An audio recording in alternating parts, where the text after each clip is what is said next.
Les autorités de Shanghai ont effectué une évacuation d'urgence de 112 000 résidents de la ville après le passage du puissant typhon Puasan. Selon les données des stations météorologiques, le typhon a frappé la métropole, provoquant des pluies intenses qui ont conduit à des niveaux de précipitation records dans les districts de Pudong et Fengxian, dépassant 30 cm en 6 heures. La catastrophe naturelle a également eu un impact significatif sur l'infrastructure des transports. La circulation de 54 trains et 26 ferries a été suspendue. Le typhon Puasan a d'abord frappé la province orientale chinoise du Zhejiang jeudi, avant de s'abattre sur Shanghai. La vitesse maximale du vent au moment de l'impact a atteint 23 mètres par seconde.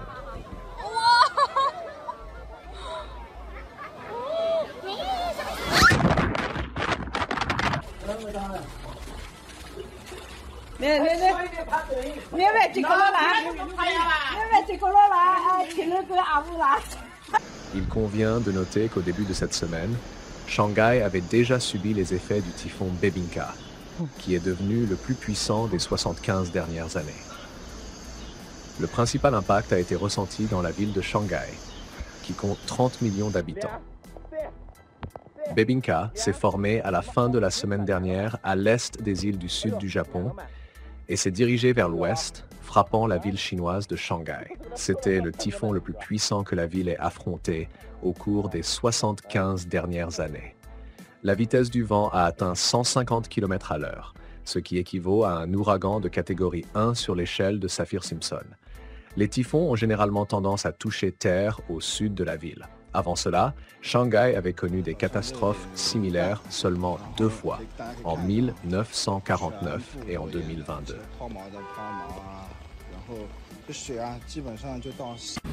L'inondation en Basse-Silésie, dans le sud de la Pologne, causée par la tempête Boris, a entraîné des dommages considérables d'environ 955 millions de dollars. Elle a touché 2 villes et 25 comtés. Le ministre polonais des Infrastructures, Dariusz Klimczak, a indiqué que les dommages aux routes s'élevaient à 40 millions de dollars, tandis que l'infrastructure ferroviaire a subi plus de 52 millions.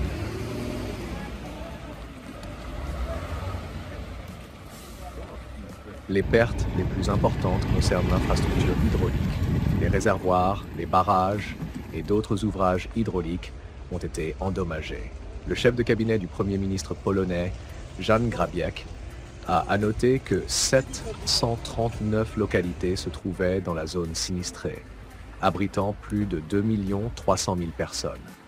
57 000 personnes ont été touchées et plus de 6 000 ont dû être évacuées. Selon les données préliminaires, l'inondation a détruit 11 500 logements. Il convient de rappeler que cette inondation s'est produite à la mi-septembre en raison de pluies anormalement fortes et qu'elle est la plus importante depuis 1997. Un état d'urgence a été déclaré dans le pays pour une durée de 30 jours. Le puissant typhon Bebinca a frappé la Chine le matin du 16 septembre 2024. Selon l'administration météorologique de Chine, ce typhon est le plus fort depuis 1949.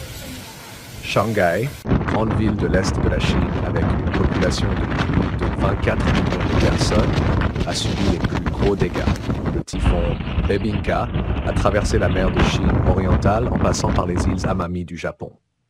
Les rafales de vent ont atteint 98 km par heure. Au matin, le typhon est arrivé à Shanghai, où les météorologues ont enregistré des vitesses de vent allant jusqu'à 42 mètres par seconde. En ce lundi matin, environ 10 cm de précipitations ont été enregistrées.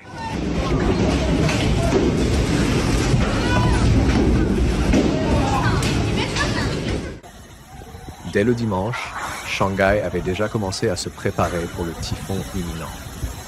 Les vols ont été annulés et le service des ferries urbains a été suspendu. L'administration météorologique de Chine a émis le niveau d'alerte rouge le plus élevé en raison du typhon.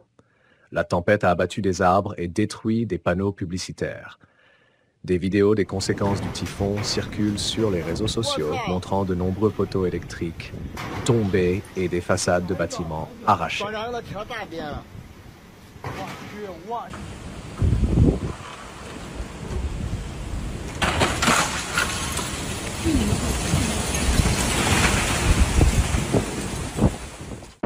Le typhon est survenu pendant le festival de la mi-automne, ou Zongqiu, qui est célébré pendant 3 jours. Cela pourrait réduire considérablement les dépenses des consommateurs et avoir un impact négatif sur l'économie du pays. De nombreuses célébrations ont été annulées. Certains touristes ont été bloqués dans leurs hôtels, tandis que d'autres ont annulé leur voyage à Shanghai. Ce typhon n'est pas le premier grand désastre naturel de l'année. Pendant l'été, certaines régions de Chine ont souffert de sécheresse, tandis que d'autres ont connu des inondations. Le pays a également enregistré le mois de juillet le plus chaud depuis 1961.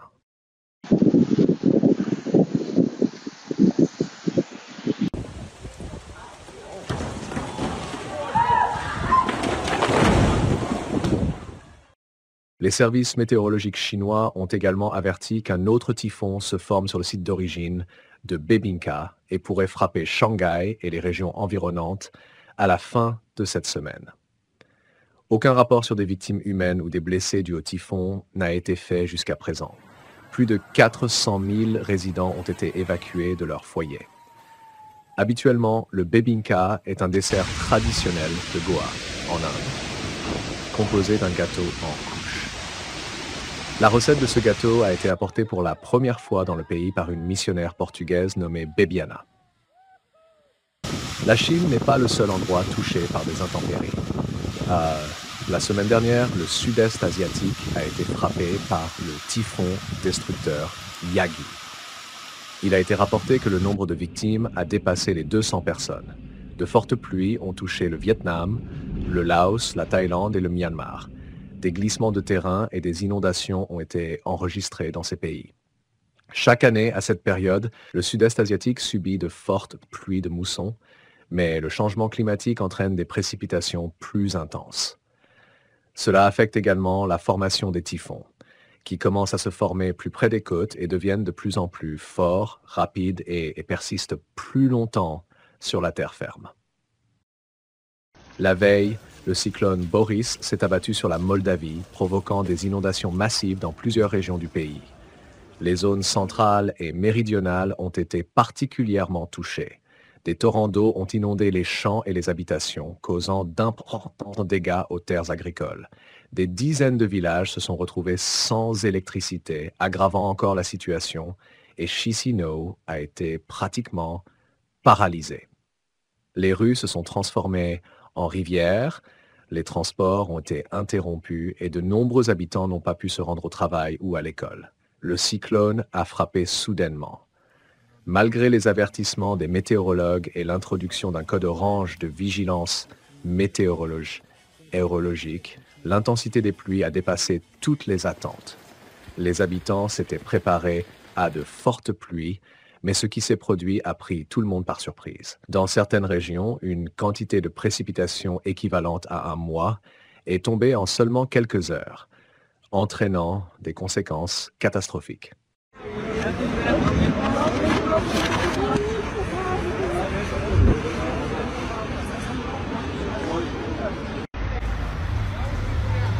N-aveți voie să parcați aici. Les champs des régions centrales et méridionales de la Moldavie se sont retrouvés sous l'eau, menaçant les récoltes et la stabilité financière des agriculteurs locaux. Dans les maisons, même celles équipées pour se protéger contre la pluie, les toits n'ont pas résisté aux puissants flots d'eau, obligeant les habitants à recueillir l'eau avec des seaux. Beaucoup de personnes se sont retrouvées sans abri et les autorités ont organisé des livraisons d'aide humanitaire. Selon les météorologues, le cyclone Boris est l'un des plus dévastateurs de la région depuis ces dernières années. La reconstruction des infrastructures devrait prendre plusieurs semaines, voire plusieurs mois, dans certaines zones rurales.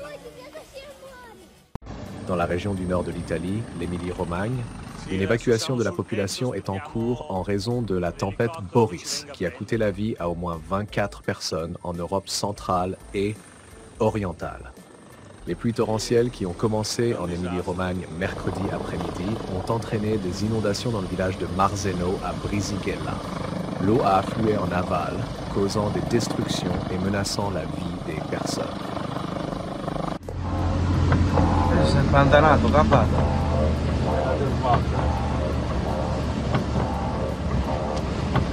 Questa è la statale, guarda le case alla casa.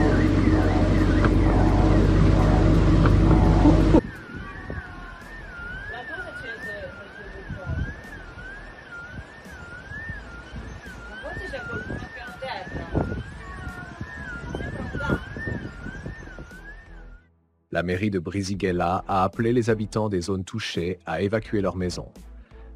Le niveau de la rivière Savena à Bologne a également augmenté rapidement, nécessitant l'évacuation des résidents des rez-de-chaussée et des sous-sols des maisons dans les zones touchées.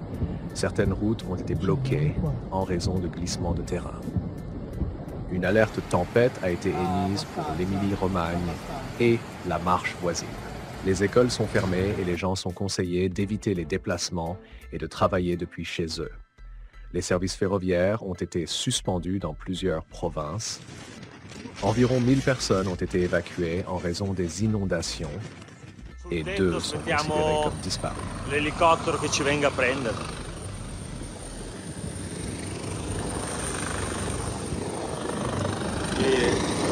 È un disastro. Depuis la semaine dernière, la tempête Boris a provoqué des inondations à grande échelle et des pluies torrentielles en République tchèque, en Roumanie, en Pologne et en Autriche.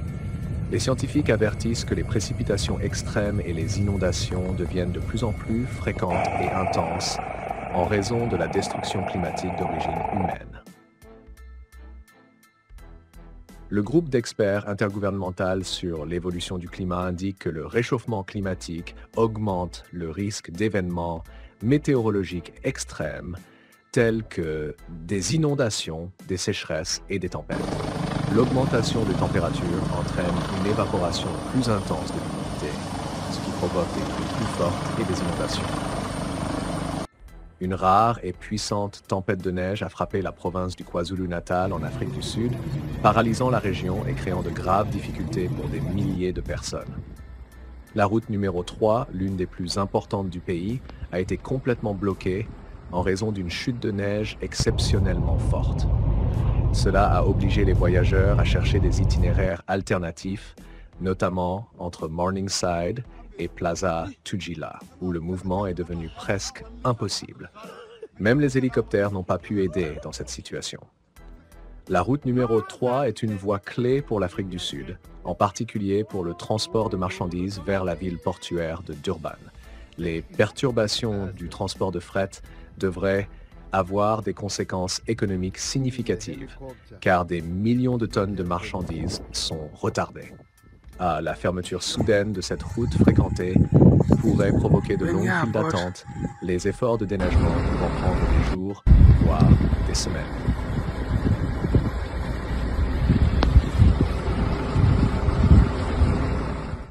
Tous les véhicules en provenance de Johannesburg ont rencontré de graves difficultés.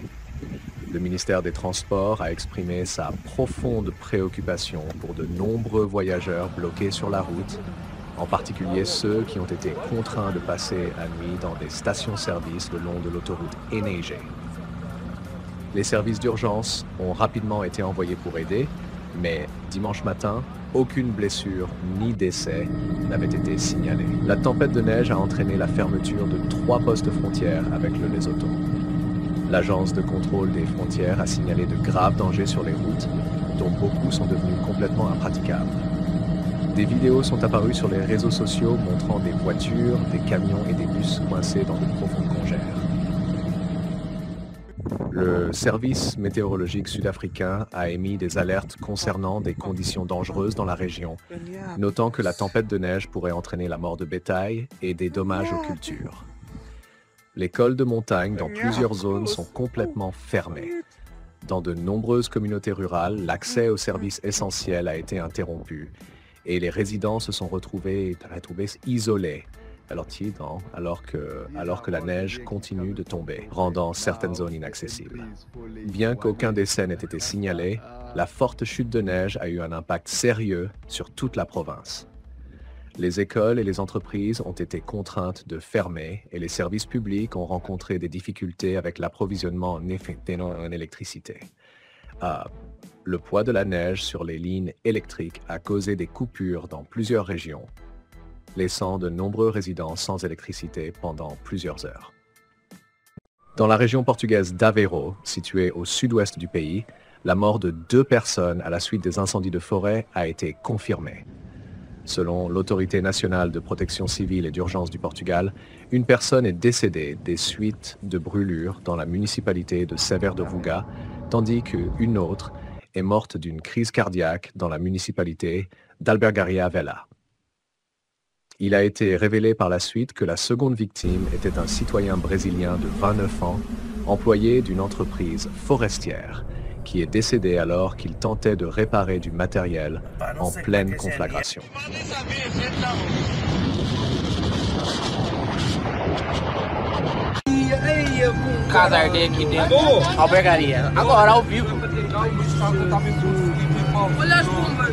Quatre personnes ont été blessées à la suite des incendies.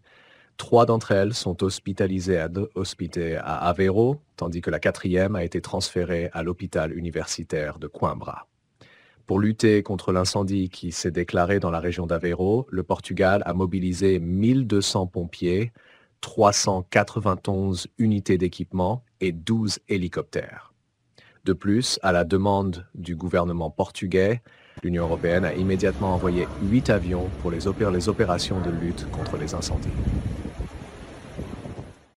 En raison des fortes pluies menaçant de provoquer des inondations dévastatrices, des dizaines de milliers de personnes de 4 villes du centre du Japon ont été évacuées. L'agence météorologique japonaise a déclaré une alerte d'urgence de niveau le plus élevé, avertissant d'un possible désastre alors que les pluies continuent d'affecter plusieurs préfectures. Environ 18 000 personnes dans la ville de Wajima ont été contraintes de quitter leur foyer, tandis que 12 000 autres ont été évacuées de la ville voisine de Suzu. Les 2 villes se trouvent dans la préfecture d'Ishikawa, sur l'île de Honshu. Plus au nord, 16 000 autres personnes dans les préfectures de Niigata et Yamagata ont également été forcées de chercher refuge.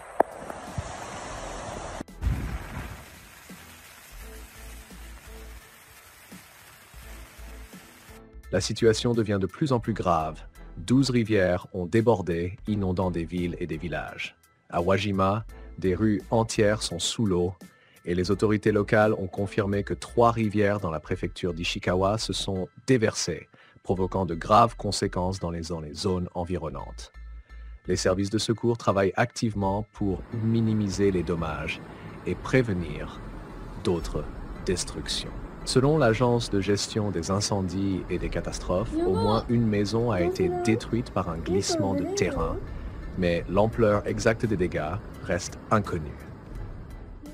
La région a déjà été confrontée à des désastres. Plus tôt cette année, Wajima et Suzu ont été gravement touchés par un tremblement de terre le jour de l'an.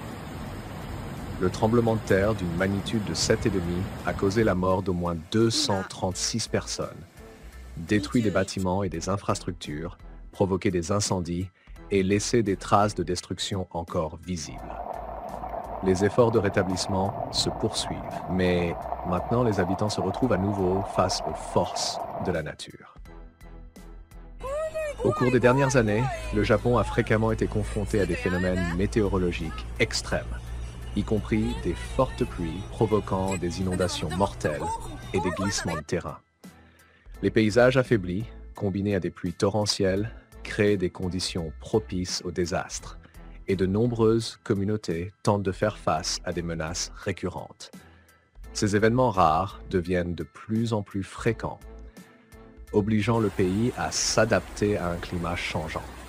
Les services gouvernementaux continuent de travailler jour et nuit, établissant des abris pour les évacuer et coordonnant l'aide. La menace d'inondation et de glissement de terrain reste élevée, et les services de secours appellent les gens à rester vigilants, car les conditions météorologiques ne s'améliorent pas. En Corée du Sud, les autorités s'attaquent aux conséquences des fortes pluies qui ont conduit à une inondation généralisée. L'épicentre se trouve à Busan, la deuxième plus grande ville du pays. En seulement quelques heures, 270 mm de précipitations sont tombées. Les rues ont été submergées. La chaussée a été érodée, créant de nombreux affaissements allant jusqu'à 10 mètres de profondeur. Même des camions y sont tombés. Les services d'urgence travaillent 24 heures sur 24 pour atténuer les effets du désastre. Les autorités locales exhortent les citoyens à éviter de voyager dans les zones inondées. Les prévisions météorologiques annoncent des pluies continues, ce qui soulève des inquiétudes supplémentaires concernant une détérioration de la situation.